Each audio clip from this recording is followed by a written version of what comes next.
It's been quiet for a few years now, but I'm delighted to tell you that thanks to falling insurance rates, the hot hatch is back. The boys are back in town, the boys are back in town. I said, the boys are back in town, the boys are back in town. The boys are back in town, the boys are back in town, the boys are back in town, the boys are back in town. This is the newest of the rocket-powered shopping trolleys, the 120 horsepower Citroen Saxo VTS. Now, 120 horsepower is a lot, especially when you remember the car only weighs 2 ounces.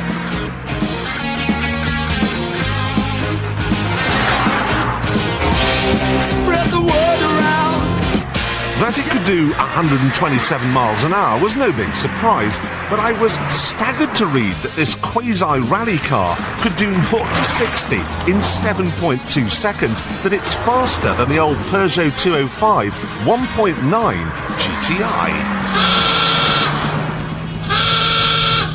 I smelled a rat, and I was right.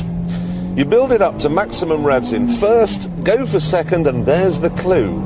The engine bogs down just a bit, but it's enough to tell me that this has a very high second gear. Now that means there's no need to make a time-consuming shift into third before you get to 60. Now the result is the car is less satisfactory to drive, but it has a very fast 0 to 60 time, which is what matters most of all in Boy Racerland.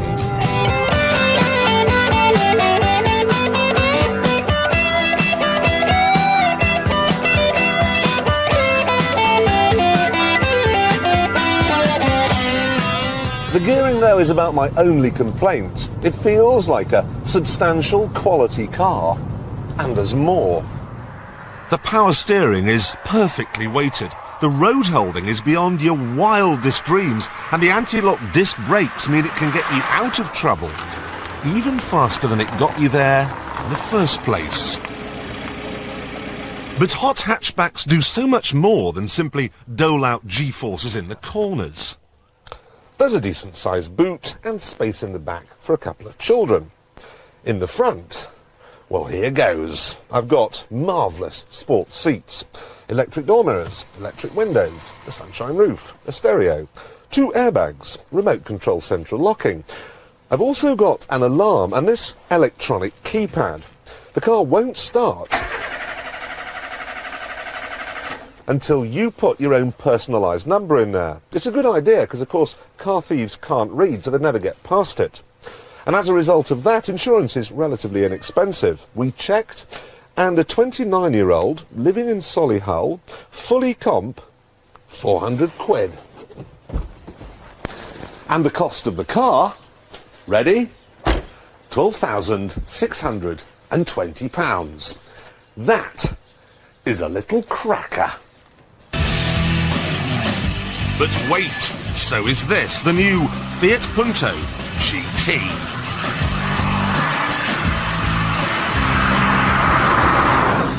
Whereas the Citroen has a 1.6-litre 16-valve engine, in this you only get 1.4 litres and 8 valves. But to compensate, you get a turbo. Amusing.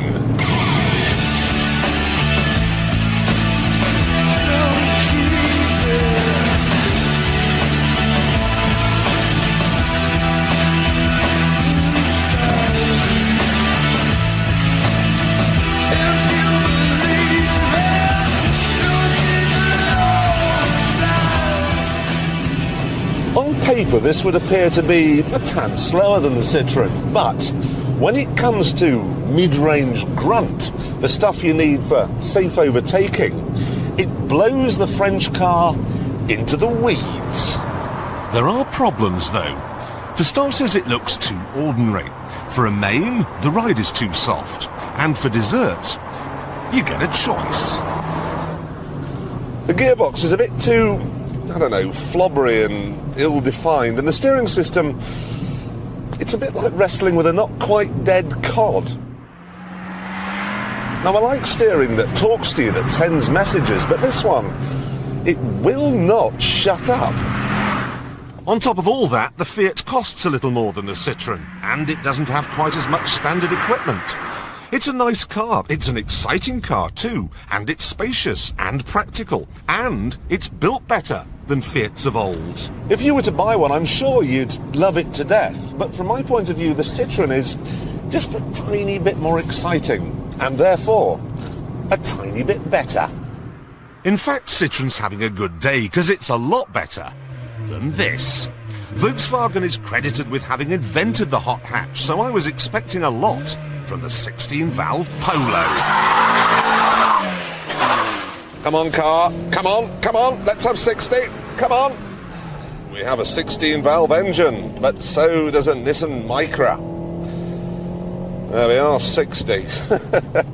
You don't use a stopwatch to measure this car's acceleration. You use a calendar. I was looking for some fun here, but compared to the Citroen, its drizzle, 100 horsepower is not enough. Sure, it costs £600 less than the Citroen, and it's probably built to a higher standard, but you pay extra for a passenger airbag, you pay extra for an alarm, you pay extra for ABS. Ordinary Polos are very good, but unfortunately the hot version is only lukewarm. However, before we name the Citroen as the best little hot hatchback, it has one last hurdle to clear. A very big hurdle. This is it. The Peugeot 106 GTI, star, I think, of the best car ad I've ever seen.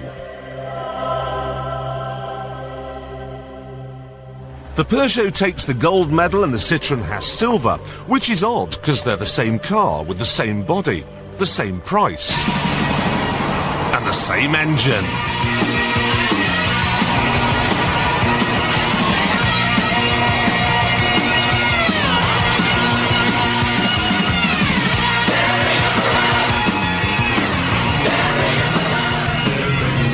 Sure, it doesn't have a sunshine roof or a passenger airbag, and it's slower from 0 to 60.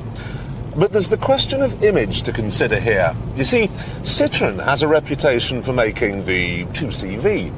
Peugeot, on the other hand, has a reputation for making the finest handling small cars on Earth. A reputation that this one takes to new and uncharted heights. Most drivers today have grown up with front-wheel drive. We're used to the safe understeer that results. And that's what you get, ultimately, from the 106. But it feels like it's got rear-wheel drive, which is what enthusiasts want. This is something very, very special.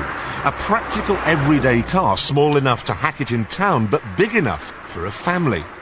It's very much a girl next door, but when no one is looking, it becomes the wildest lap dancer in Christendom.